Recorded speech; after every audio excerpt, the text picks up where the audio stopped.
राज्यातील सार्वजनिक आरोग्य व्यवस्थेचा बोजवारा उडाल्याचा ठपका कॅगच्या अहवालात ठेवण्यात आलाय।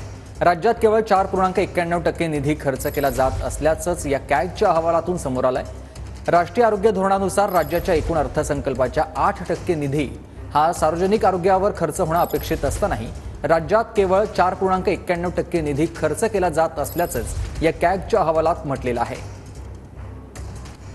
हे सरकार जे आहे ना, यांच्यात मलाईसाठी भांडणं आहेत। राज्य लुटायचं कसं, ओरबडून घ्यायचं, ज्याच्या हातात मिळेल तोच घेऊन पळेल।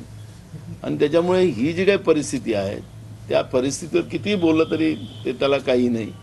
हे संवेदनहीन सरकार महायुतीचं आहे आणि त्याच्यामुळे मंत्रिमंडळ असेल